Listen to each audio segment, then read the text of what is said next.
Good afternoon, boys and girls, wherever you may happen to be, and welcome to episode 88 of Love at First Scent with me, Persolaise, coming to you today, as always, on YouTube.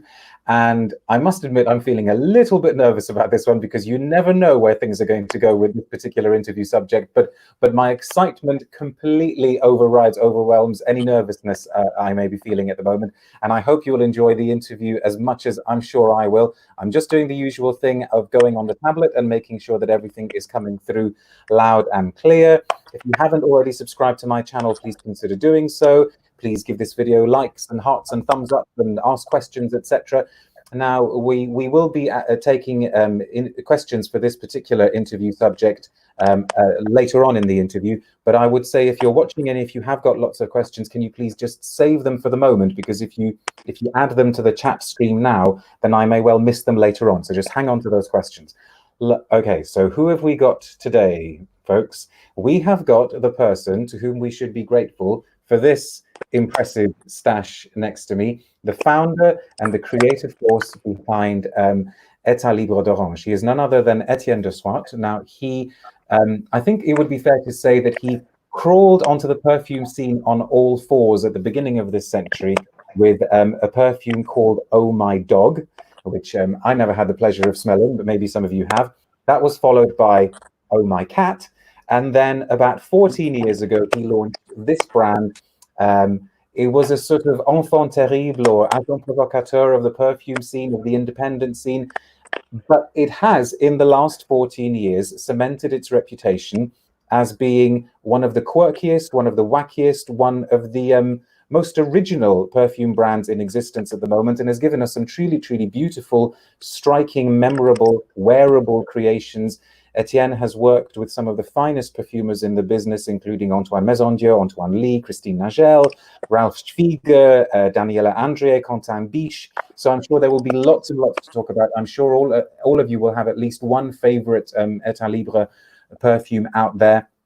So I think we just need to get going. Etienne, hang on, I need to move the mouse here, folks. Etienne De Swardt, thank you very much for joining us. Welcome to the Persolaise channel. Bonjour, and thank you very much, Darius. Thank you, Persolaise. I'm very happy being with you from the two sides of the channel. So we are in Paris, in the heart of the confined, not exactly confined. We are I'm just on top of the boutique, 69 Rue des Archives in the Marais, at the crossroad of two streets on the borders. So that's the spirit of Italie d'Orange, being always on the borders. But I'm very happy being alive and with you. Thank you so much for making the time. Did you say you're on the true side of the channel? I just wasn't sure if I heard you correctly. Sorry? Did you say you are on the true side of the channel? No. I said we are on both sides of the channel. So we follow space, you in London, me in Paris. And I love that technology of the 21st century. I'm amazed by that. You know, I'm a remains of the 20th century. We say in French, a vestige of the 20th century technology. So I do not belong to that century of technology. And I'm amazed by the fact that you can fold space in between London and Paris. Stop tempting fate now, okay? We have had some unpleasant experiences with technology on the YouTube channel in the past, so everybody send positive thoughts. How is Paris today? I mean, the Paris, even though it's a city that is so easy or has been easy to get to for us from the UK, from London, at the moment it feels like it may as well be on another planet. How is Paris feeling? What is the mood in Paris? So, everything is normal. Paris is a sunny day today. It's a beautiful sunny day in the Marais. And I can see pedestrians, a lot of pedestrians in the street. So I think that we are trying to reboot a little bit after 2 months of, what do you call that? We say in French, of marasm.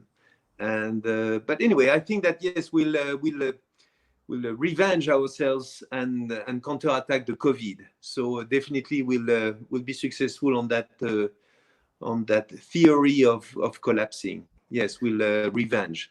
I think a revenge wielded by Etat Libre is a very, very scary prospect. I don't know how the coronavirus would cope in the face of rien or something like that.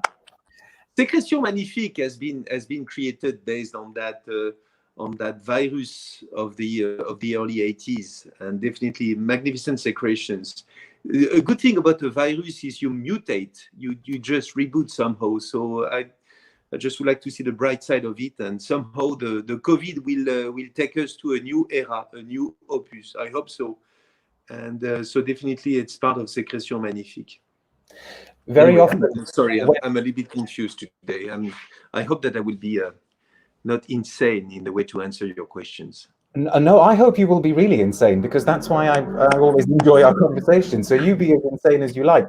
I was going to say that very often our chats end up being about change. Change seems to be something that is at the forefront of many of our conversations. And I've been very, very fortunate to have met you and interviewed you a few times over the years. And by the way, for those of you watching, I will do my best to try to link to all of those interviews in the video description below. And I want to come back to the subject of change in a moment. But I was curious.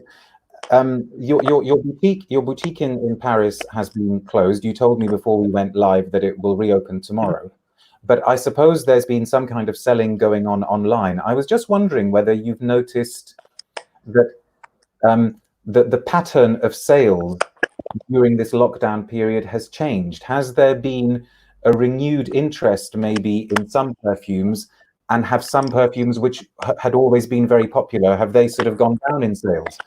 I'll tell you why I'm asking that is because there seems to be this thinking out there that people are more interested at the moment in quiet perfumes, in soft perfumes, in reflective perfumes. So I was wondering if that's been reflected in your sales. A little bit. I think that like this, the perfume created based on a kind of a situation of coziness, you know, that co-creation with Tilda Swinton was also quite successful during that period of lockdown. And I've seen that we are doing also good sales with Experimentum Crucis, you know, the perfume that was created to celebrate the poetry of the rainbow of Isaac Newton and the diffraction of light and that notion of gravity. So Experimentum Crucis like this. And Hermann was also successful. It's a very gothic perfume. So somehow in confinement, you have to stay gothic. So Hermann, Experimentum Crucis, and a little bit of like this. And in confinement, you have to stay gothic. I do not know. I'm trying to find you a way to explain and justify the reason why Hermann. But Hermann, Experimentum Crucis, and I love that. I love that. That's a classic Etienne line for me. You know, in confinement, you have to stay gothic. That's good. That's why we like your. Do you? No, but that's the only perfume. That's the only gothic perfume that we have in the range. Maybe with the Afternoon of a Faun. But I love to say that Hermann, by my side, seemed to be a shadow. That perfume based on the 19th century and Victor Hugo, and it's very much the the Riders on the Storm of the Doors. And I love it. I love to say that it's the first gothic perfume we have in the landscape of the perfume industry. And so it's dark. And at the same time very depressive, but it's beautiful.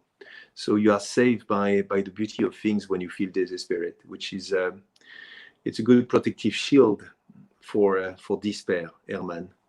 And of course, we've got a protective water in the form of your eau de protection as well from a few years ago. Yeah. Now the one we did with Rossi de Palma. Sorry, correct. Go on. No. I somehow I seem to have sort of, because I've prepared a few questions here, I seem to have sort of loaded the sort of more serious ones for the beginning, and I thought, okay, well, let's get some of the more serious ones out of the way. As I was saying a few moments ago, we seem to have talked quite a few times about change when we've met, and I think that's partly because we and when I say we, I mean the sort of hardcore perfume fans out there, the people who go online to find out, you know, what the latest perfume releases are. We feel as though we have grown up with you. We feel that we have grown with Etat Libre d'Orange, because of course, you know, you launched in 2006, which really was the perfect time for the growth of interest in perfumery online, for the growth of independent perfumery, the growth of niche perfumery. And almost every single time when we've met, we've talked about what stage your brand happens to be at. A few years ago, there was an interview I did with you, actually in the boutique where you are now, where we talked about you launching something that you called Etat Libre d'Orange version 2.0.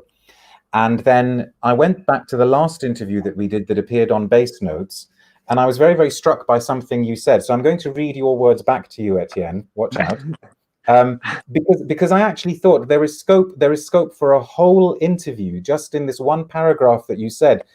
And interestingly, the title that I gave that article was Your Capacity to Last, because I'm very curious in what your thoughts are on how brands cope with the situation that you're in at the moment. So you said creation is not everything. You need to protect your capacity to last. You need a minimum supply chain, minimum structure, organization. You need to protect your cash.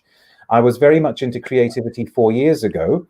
And my Chinese investors who don't have the majority of shares said, Etienne, the idea is not to develop Etat Libre d'Orange like a gallery of haute couture. The idea is to be balanced between creativity and pret-a-porter. You have to bow a little bit to the constraints of the trade, and you have to protect your original creations. So you need a structure.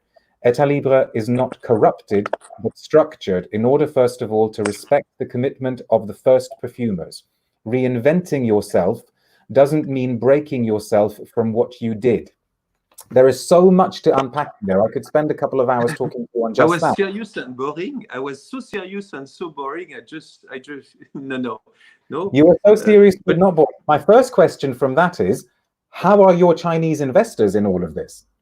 Beautiful friends, protective. You need protection. You know, everything is not pure creation. I hate turning the adult age. I don't like, absolutism. Everything is compromise, and the beauty of things is trying to find solution in a kind of giant leap attitude. And at Etat Libre d'Orange, yes, we love that being on the borders. That on one side you have to be crazy, but on the other side you have to create an economy of your craziness.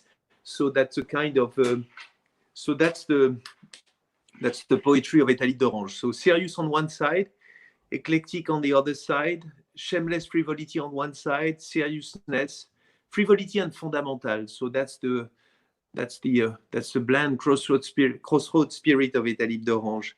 And so I respect my shareholders, because they without them it would have been difficult to stay alive and to crusade for sincerity, emotion, and seriousness and nonsense.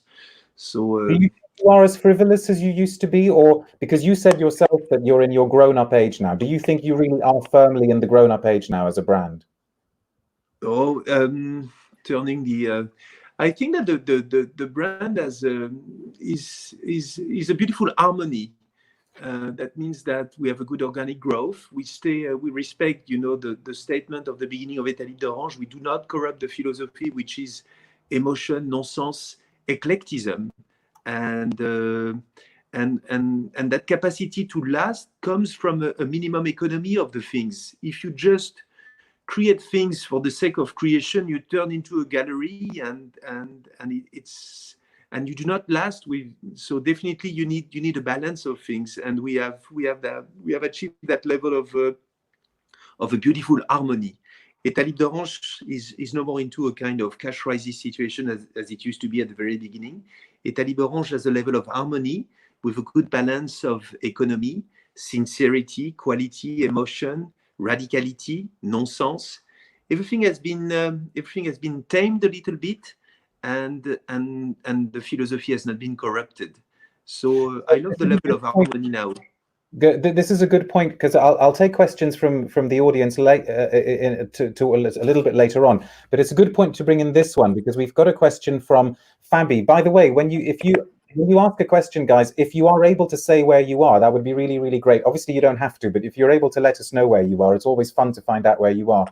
Fabi says, I'm very interested in Etienne's opinion. Can you still make increasing profit in niche perfumery? The market seems saturated, and the supply seems massive, with hundreds of new fragrances every month. Yeah, it's, how do you call that? Darwin said survival of the fittest. So there is always a room for growth, whatever. But anyway, if you truly want to do some business and get some net profit, the best way is do not invest in niche perfumery. Just buy cobalt in Africa and trade it 2 or 3 times a day. So it's definitely the best way to get your money back. Definitely not in the niche. But there is always a room for growth. There is always a place for profit. You have to stay creative. You have to crusade for a cause. and if you believe in your cause, and you keep your enthusiasm. So through enthusiasm, you can always find solutions and keep the momentum alive. Enthusiasm is definitely the thing that you need to keep the energy. You have to protect your enthusiasm. Etienne has obviously got a thing for cobalt, because if any of you take the time to read the interview that I wrote with him, that's up on Base Notes, the interview that came out about 3 years ago, he mentioned the cobalt thing again. So cobalt is obviously a thing that's on your mind. No, but it could be other. You can do into armaments or whatever. I'm sorry, from time to time, I'm becoming dry, with the same subject. I'm turning also old.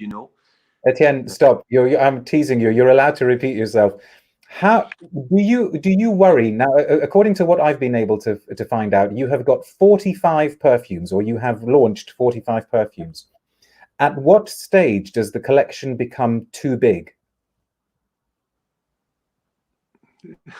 Since the beginning, in fact, it turned to be too big at the very beginning. No, I think that there is a kind of organic washing flow of keeping the not the bestseller just available at the store in Paris, and the top 15 or maybe the top 20 available in 700 doors worldwide.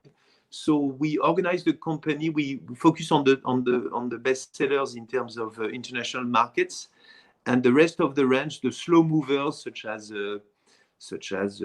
Charogne, or maybe the Afternoon Of A Faun, they stay on a smaller distribution. So we cope with the extension of the range by just the organic response of the trade. Maybe I was not that clear. No, it was perfectly clear. But do have you discontinued anything definitively, or is everything still available somewhere?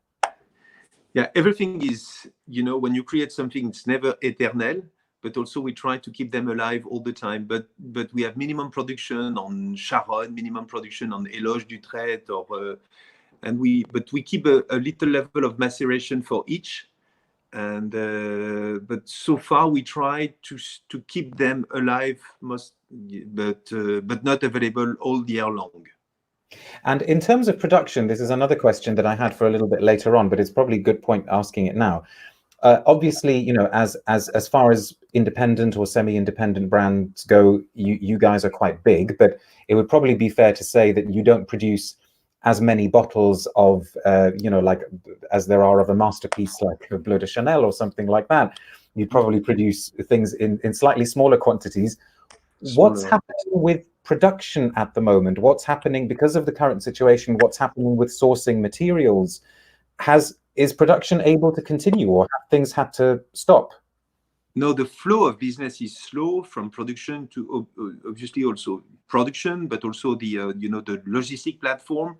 So it's definitely we are in a kind of a slow motion situation, but we find solution all the time thanks to our factory and suppliers. But it's quite tricky, but we keep the system alive and the system operational, but slow and small is definitely part of Etat Libre d'Orange.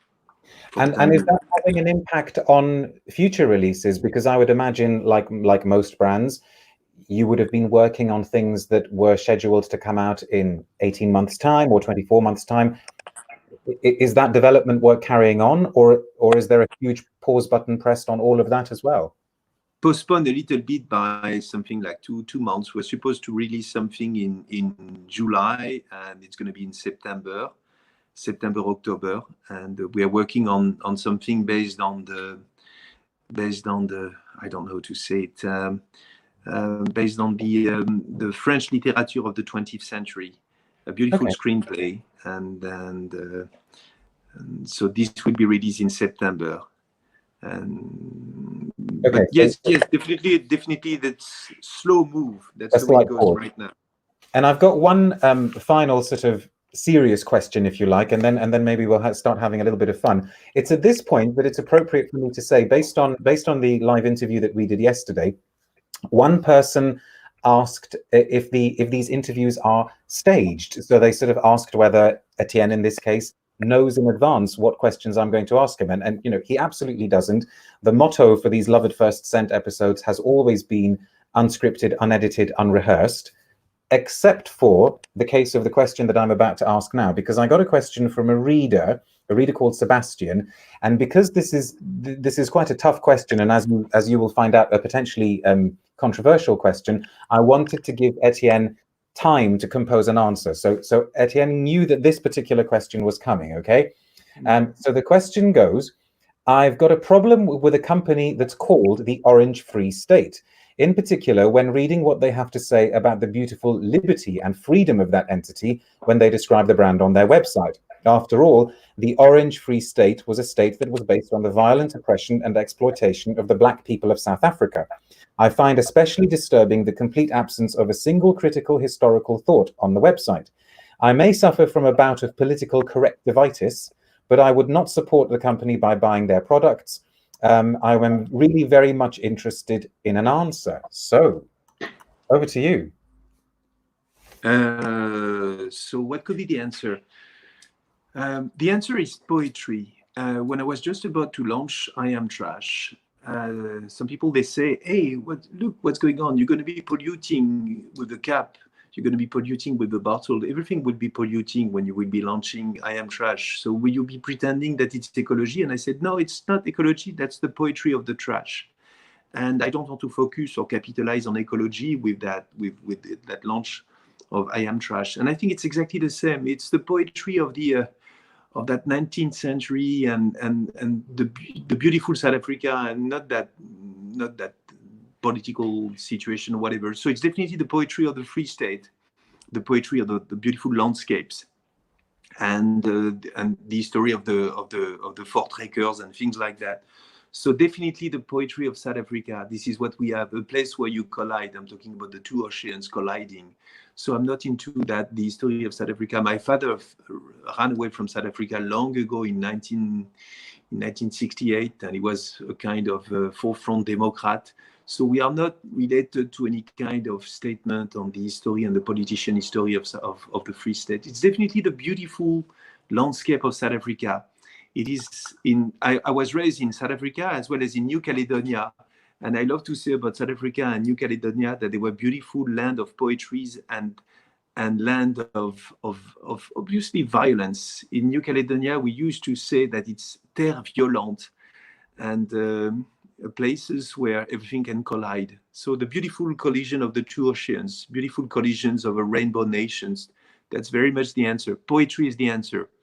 So is it almost like a way of reclaiming that name, reclaiming that, and sort of taking it away from the more regrettable aspects of history? I love in French, we say les rythmes ternaires in French poetry, when you have three words together, and the sound of Etat Libre d'Orange when I was a little boy, with my mother saying it French, it was a beautiful sound. We call it a three times rhythmic. And I was in love with that song, Etat Libre d'Orange, related to the history of the Prince of Orange and the Netherlands. And but it's definitely the poetry of it. You need to name a brand with something. And I said, I don't want to call it Etienne De Swardt. It's so vanity. And I said, I love that poetry of the Free State and that land of beautiful landscapes, like the landscapes also of the Southern Hemisphere. And I said, yes, I love that South Africa. It's part of my roots, but it's beautiful poetry, and it's a reservoir of beautiful poetry, and that's it, nothing else, no more, no less. The rest is useless. Poetry is everything, and the rest is nonsense or anecdotique. Excellent. Thanks very much for answering the question. No, but at Etat Libre d'Orange, I think that if you have to sum up Etat Libre d'Orange, I love that cry of existentialism, of the spirit of the brand. But if there is one word to sum up the brand, it's definitely not beautiful formulation, it's poetry. And the rest is anecdotic. Because from a beautiful poetry, you can create a beautiful formulation. But it's poetry over formulation at Etat Libre d'Orange. The consequence of a beautiful formulation is organic, because it comes from a spark of poetry first. Brilliant. Anyway. Thanks for sending in the question as well, Sebastian. Okay. I'm full of caffeine and full of nonsense from time to time, Sebastian. I just would like to apologize.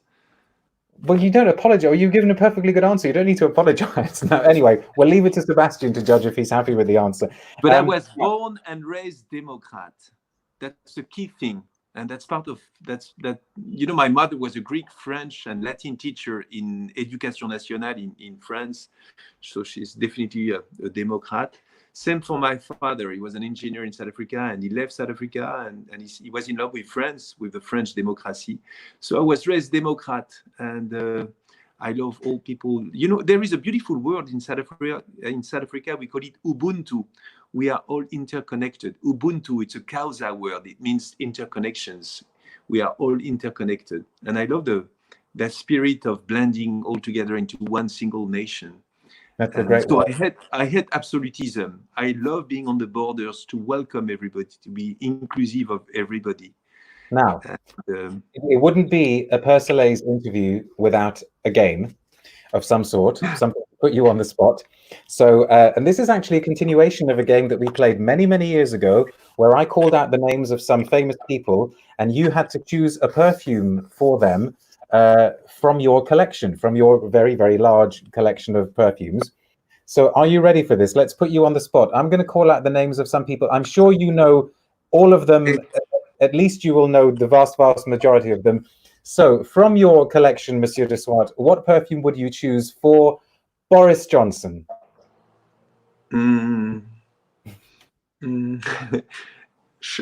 Sharon?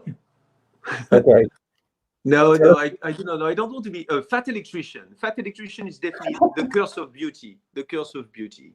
Fat electrician. For those of you who have fat electrician, of course, is a great. It's your vetiver, isn't it?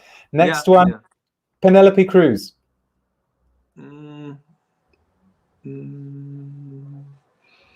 Maybe Jasmine and Cigarette.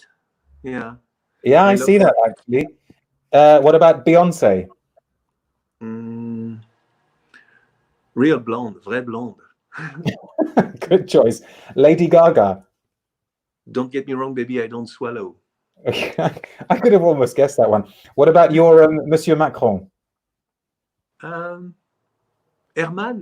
definitely. Why? He's part of the 19th century. He's very much like a Julien Sorel. Julien Sorel was the main character of Le Rouge et Noir, the red and the black. It's a beautiful book, a novel of the 19th century. So, you know, Macron is very much raised and forged by the 19th century. So he belongs to Herman, and Herman belongs to Emmanuel Macron. We've got one response to you to what you said for Boris Johnson, Etienne. Vetiver is too sophisticated for Boris Johnson, says Ashfaq. Oh, what about maybe Fils de Dieu? Fils de Dieu could be no, I do not know. Or Malaise of the 1970s, the one we did at the beginning for the Sex Pistols. That's not a bad one. Malaise of the 1970s could be, and the baseline was Anywhere Out of This World. It was a baseline of Charles Baudelaire. So it could be a Malaise of the 1970s, Fat Electrician. And I like the idea of wearing something called Fat Electrician. Coming up next, Justin Bieber. Magnificent Secretion. Okay, explain that one. I do not know. Maybe Justin Bieber. Yeah, just as a joke. I do not know. Maybe he belongs to a perfume such as Je suis un homme. Maybe it could be.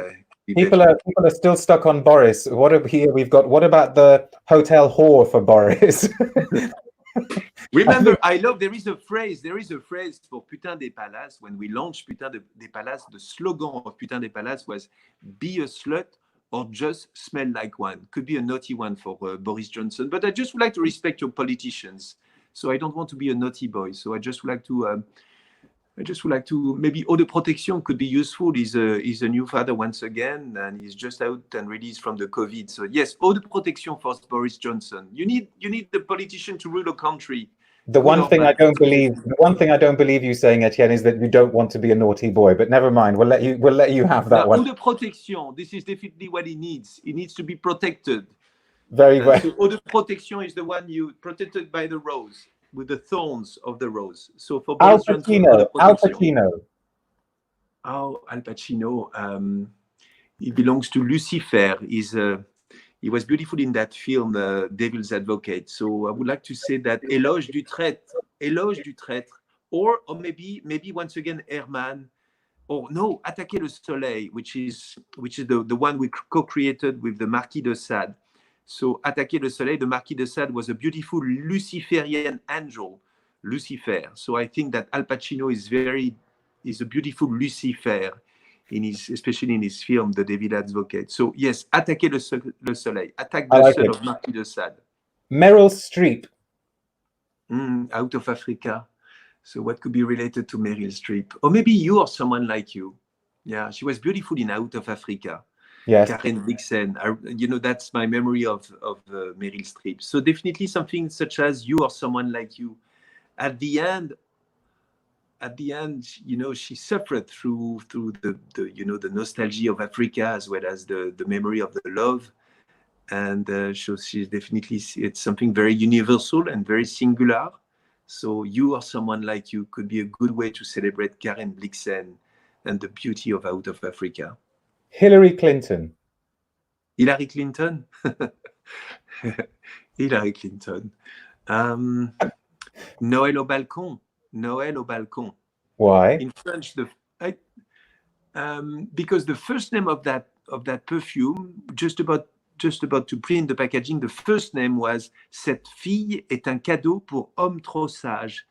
This girl is a gift for well-behaved men. But it's better in French. It's difficult to translate. Cette fille est un cadeau pour homme trop sage. So it's very much Hillary Clinton somehow. Or maybe Bijou Romantique, but is she romantic? I don't think so. And Leonardo DiCaprio. Fils de Dieu. Fils de Dieu is good for Leonardo DiCaprio. Or he was beautiful in Titanic. So Fils de Dieu, yeah, is touched by the grace of beauty. Or maybe Fat Electrician, the curse of beauty, because he will turn ugly. So one day, that's part of the curse of beauty. So Fils de Dieu or Fat Electrician for Leonardo DiCaprio. Brilliant. We've got two more politicians. Angela Merkel. Bijou Romantique, just for the contrast on things. Bijou Romantique. And I have to ask this one, Mr. Donald Trump. Delicious Closet Queen. In case you didn't catch it, he said delicious closet queen. No, but I'm naughty. I have to respect politicians from all over the world. I think that no, but delicious closet queen could be funny. I think that he has let's pretend that he has a good sense of humor and could be ready to spray delicious closet queen on his skin. I'm trying not to picture it right now. You've got lots of laughter for that. Okay, guys, start thinking of your questions, start typing them, start sending them now. While you're doing that, what I would like to do is talk a little bit, about your perfumes. I've got lots and lots here.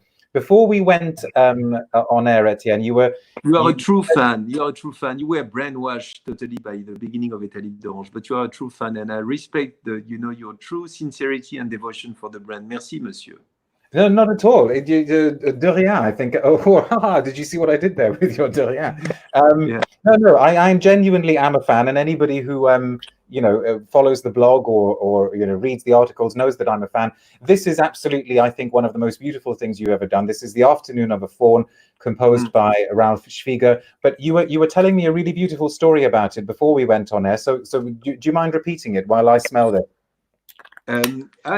Yes, it's one of my favorite perfume, the Afternoon of a Faun. I don't want to go into what do you call that, superlative, but it's part of my favorite perfume. We co-created that perfume with one guy. His name was Jacques Damas. He was an artist of the 20th century, and he was the memory of the heart of the 20th century. And we met long ago, and he was some kind of Pygmalion on me. he passed away 5 years ago. So we co-created that perfume because that was in 2012. He was just living on top of the Théâtre du Châtelet in Paris, and he said, "Please come." And he was very upset that day. And I said, "What's going on, Jacques?" And he said, "Oh, you know nothing about the 20th century. You know what happened 100 years ago here?" And he pointed at the Théâtre du Châtelet. And he said, 100 years ago, Václav Nijinsky danced the Afternoon of a Faun on the Théâtre du Châtelet. So what is for you, Václav Nijinsky? And I said, "Oh, that's the Russian ballet and everything." And he taught me about the Russian ballet and the beauty and the grace of Nijinsky on stage. And he said, "Etienne, you have to create to celebrate 100 years of synesthesia, of beauty, of dance, the poetry of Stéphane Mallarmé, who was at the beginning of the poem, The Afternoon of a Faun, the music of Claude Debussy. So you have to create a perfume and finalize some kind of synesthesia 100 years after." So with Jacques, we co-created that perfume, The Afternoon of a Faun, based on the dance of Nijinsky and the poetry of Stéphane Mallarmé, the music of Claude Debussy. So it was a beautiful synesthesia, and so that creation is absolutely beautiful, and that was a way to celebrate. At what stage did very, very sort of concrete olfactory ideas come into it? You know, did you go to Ralph Schwieger almost with like a sort of complete concept, and did you basically say to him, "This is the perfume I want you to make," or you know, how did all of that come about? Because no, I go on. No. I've discussed with Ralph, and in order to have a muse to express that emotion of art and everything, I've introduced Ralph Schwieger to Justine Bond. Justine Bond is a beautiful poet in New York. He's a cabaret singer. He's a beautiful mind. And I said to Ralph, "You need somebody to entertain you in New York," because I was in Paris. And I said, to create that, just like you, Ralph, to involve yourself with Justine Bond and discuss about that synesthesia of The Afternoon of a Faun and that poetry of the 19th century, and co-create with Justine, and it will be your muse. And I thought it was nice to have Ralph Schwieger entertained by Justine Bond, who's definitely a poet, and the platform, the beginning, the platform of poetry was The Afternoon of a Faun and Nijinsky. So how closely involved were you with no, it's fine, with the actual production? Because I know you told me, Janita, Sorry, live TV. How closely were you involved with the production once you handed it over to Ralph Schwieger and Justine Bond? The reason why I'm asking you is because you've told me in the past, for instance, in relation to this perfume here, to You or Someone Like You, which was a collaboration between Chandler Burr and the perfumer, you told me that you basically pretty much handed it over to them completely, and you let them decide when the perfume was. Is that what happened? Yeah, exactly. A Land of Freedom. It was Ralph Schwieger with Justine Bond together, and enjoying time together, talking about The Afternoon of a Faun and Nijinsky and the beauty of dancing. And it was a kind of chain reaction of emotion, like the way we did with Chandler Burr and on You or Someone Like You. Etat Libre is definitely a land of freedom. So perfumers, they need a muse. So I try to leverage emotion on them by introducing them to beautiful minds such as Tilda Swinton or Justine Bond or Chandler Burr. So that's part of the recipe of Etat Libre.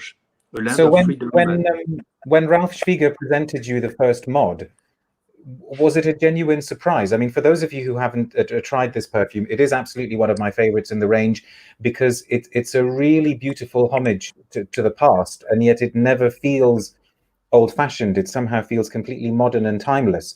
So, you know, were you expecting this basic accord, or was that a total surprise to you when they presented it to you? I was a little bit aware of what's going on, the work on the mir and that salty notes. That was the idea, was to get something very salty, like the sweat of Nijinsky on stage in 1912 when he did some kind of scandal by following a nymph. So I was a little bit aware, but it was also a surprise. And Ralph and Justine, they did a beautiful work together. And the idea was not to corrupt that duo of creation in between the two of them. Right, time for some questions. So keep the questions coming, folks. I should say at this point that thank you very much for tuning in to episode 88 of Love at First Scent with me, Persolaise. What we're doing today is we're conducting a live interview with Etienne De Swardt, the founder and creative director of Etat Libre d'Orange. If you're watching live, thank you very much for tuning in. If you're watching the recording, thank you very much for watching. Please ask questions, leave comments, etc. I think let's go to Ankalhar for the first question. I wonder what the response to this will be. Will Rien be reformulated under the new regulations? So far, not.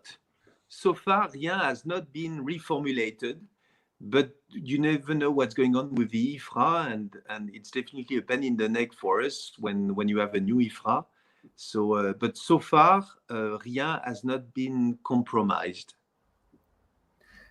Do you ever wear Rien? Yeah, but it's very invasive, which is part of the game of Rien. And it's definitely a diffusive perfume.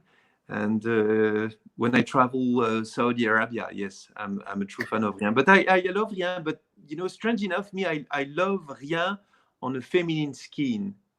And but it's definitely unisex. But the way I conceive Rien, it's very much on a feminine skin. And I love that the wake is fantastic of Rien, but it's strong, especially Rien Intense. Absolutely. Now, correct me if I'm wrong, but Rien was made by Antoine Lie, right? Antoine Lie, when he was at Givaudan. That's it. There were quite a few of, you know, your really, really powerful, striking perfumes from the beginning that were made by Antoine Maisondieu, Antoine Lie. Do you ever wish you could go back to working with them, or is that it? Was that a different phase of Etat Libre and you're not going to go back? I don't like absolutism, so I'm always open, and that's part of Etat Libre d'Orange. Maybe one day we'll collide once again. Antoine Maisondieu is still at Givaudan, and I love the poetry of Antoine Maisondieu. So definitely one day we can reconnect and do things. So definitely I cannot give you a kind of absolutist answer. So always open and ready to collide once again. Thank you. The Cancun Lover 88 says, do you think you will create a new fragrance inspired by the pandemic? I did long ago in 2006 with Sécrétion Magnifique. So definitely it's going to be a déjà vu. No, I won't rush for the obvious. I won't rush for the obvious. I have to do this. I can't not do this. Some of you may not be aware that this is what the original, I'm probably going to get this video banned by YouTube now. This is what the original tester of Magnificent Secretions looked like, okay? The famous crime scene perfume, I think. Yeah. Fair to say. The collector, that's the collector's tester from the very beginning. True. A crime scene. We used to call it the 4S, sperm, sweat, saliva, and sang. That's very much, you know, the AIDS virus in the early 80s. I was very worried. I was a teen at that time, and I was confused in between repulsion, danger, and attraction. So it comes from a land of confusion. No, definitely I won't create something based on the COVID. It's too obvious and déjà vu. DB70 says, I just wondered, is Spice Must Flow in any way inspired by the book Dune? As the spice must flow is a famous line from the book. Yes, it comes from Dune. Yeah, I was forged by Dune and science fiction of my grandbrother. So yes, I'm definitely a boy of the 80s. Dune, Spice Must Flow. Are you looking forward to the Dune movie? They're making another film, aren't they? Yeah, but frankly, it's not Dune. At the very beginning, it's sourced in Lawrence of Arabia, Laurence d'Arabie. So it's the same poetry of the sands. So yes, Dune, Spice Must Flow is a phrase of Dune and Frank Herbert, and I was crazy about that when I was a teen. But I think that is related into the poetry of Laurence d'Arabie and the beauty of Peter O'Toole. So to Akaba and beyond. So Spice Must Flow is the same poetry but Spice Must Flow, yes. Spice Must Flow, Experimentum Crucis, those scents are an interesting aspect of your brand, aren't they? Because they kind of go back to what we were talking about before about change. Because now you're in the position of having a few scents which are exclusive to certain retailers, aren't they? So am I right that some of them are we are trying to create a good partnership with Selfridges, and we create perfumes, and they stay available on exclusive basis for a certain period of time at Selfridges. So it was that was the story for Spice Must Flow. So how does that square with your ethos and philosophy of liberty and liberty and exclusivity? I'm a renegade since 1970. I'm just an opportunistic imposter. No, I'm kidding you. But no, I'm trying survival of the fittest. You need to adapt. You need to adapt, mutate, and that's part of the demand of Selfridges, and they were beautiful with us, so it was worth it to create and keep them on exclusive basis for a certain period of time. And were those perfumes made very much with Middle Eastern tastes in mind? Which is part of the it's part of the audience that they have at Selfridges, and I think it was good to have strong perfumes, and which is part also of the trend in Italy and in many countries, in Russia. So it's definitely very universal now. So yeah, but it's strong formulation. 500 years, Spice Must Flow, Experimentum Crucis. It's definitely perfume with a strong wake, and one is praising the story of the rose in the Loire Valley with 500 years and Leonardo da Vinci. The other one is based on the poetry of the sands and the beauty of the desert with Spice Must Flow and the mantra of the merchants. And Experimentum Crucis is the poetry of the rainbow and the diffraction of the light and the gravity of the ingredients with the Isaac Newton. I love Experimentum Crucis because it started from just a discussion with an old friend, a scholar guy, a very knowledgeable guy. And I said, hey, Jean, his name is Jean, he's a French guy. He was a teacher, university teacher, and he knows everything about mankind, and he's a knowledgeable guy. And I said, Jean, who is for you, and who is for you the most influent guy for mankind? But don't give me Shakespeare, don't give me Einstein, entertain me. And he looked at me, oh, you've got silly questions, Etienne. He's 82 years old. And he looked at me and he said, oh, you want to be entertained. So for me, Etienne, and he looked at the stars and he looked at me and he said, Isaac Newton. I said, why Isaac Newton? He said, just by himself, he created all the notion of mechanics, the notion of gravity, the diffraction of light. So it was a beautiful added value for mankind. So if you want just a name, it has to be Isaac Newton. And he said at the end of his life, all his knowledge, he put his knowledge on a book, and the main title of his book was Experimentum Crucis, which means crucial experience in Latin. And I said, what a beautiful name for a perfume. So I said, okay, let's co-create something with Quentin Biche, and what could be a word if Isaac Newton would have received a rose instead of an apple. And that was the beginning of the joke with... So anyway... I love that story. Ashfaq is saying, this is an interesting question. I wasn't expecting this one. Can you give us an idea of the influence of social media on your sales? Like influencers, all of that sort of thing. Does it really have an impact on you guys in the real world of people spending money? Yeah, that's the new way to exist. Definitely, you need to deal with the 21st century. I would love to stay in the 20th century or the 19th century, but definitely you need to move on and be part of the new era. So you need social media, you need youngsters on board to know what's going on. I belong to the 20th century, so definitely I'm not that much gifted to play on social media. But that's part of the new landscape, and you need people on board, and you need to interconnect through social media. It's useful. Dream of Me No More says, what do you think of the idea of a fragrance inspired by Sylvia Plath? No, I'm into Japanese poetry for next year. Oh, is that an actual proper hint? Yeah, definitely. It's related. I love to say that it's going to be connected to l'homme paradoxal. You know, the human paradox. Okay. You're sort of telling us everything and nothing at the same time. No. Yeah, it's very universal, but I love it's more or less connected to Philippe Cadic yeah, human beings, we are very paradoxal. Just a few more, and then we'll let you go in peace. Which Joao is asking, which perfumes from your own brand do you enjoy wearing the most? I love the cologne on a daily basis because it is just a nice perfume. It's a kind of elusive seduction. So I love to wear the cologne. It's quite addictive.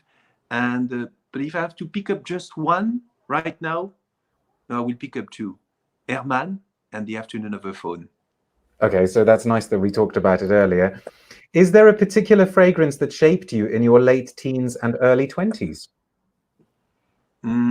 Givenchy Gentleman. I love that patchouli. Okay. Love the Givenchy Gentleman. And Jiki of Guerlain. But I don't want to give you my Madeleine of Proust. I don't want to dive into my personal history of perfumes. I hate that.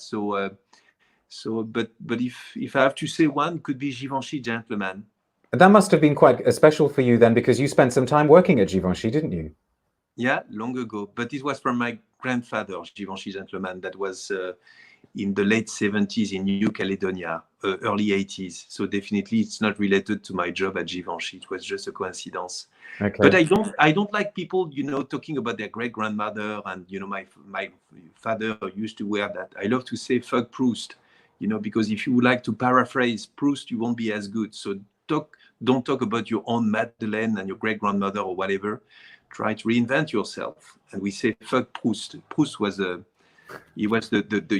king of post-rationalization. So definitely, if you just tackle that, you won't be as good at Proust. So reinvent yourself and don't paraphrase Proust.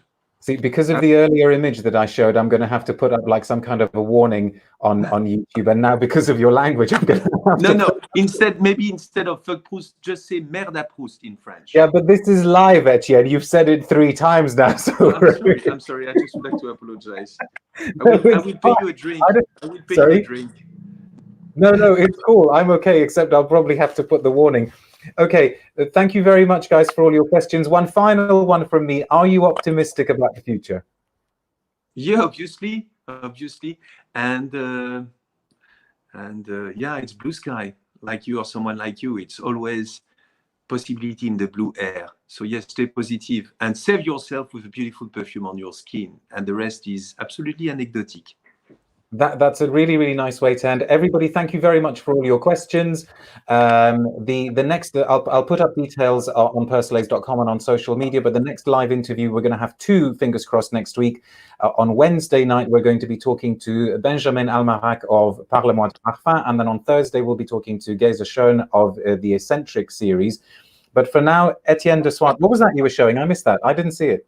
Oh. No, I think that I love the irony of Gary Larson. Irony is everything with Gary Larson.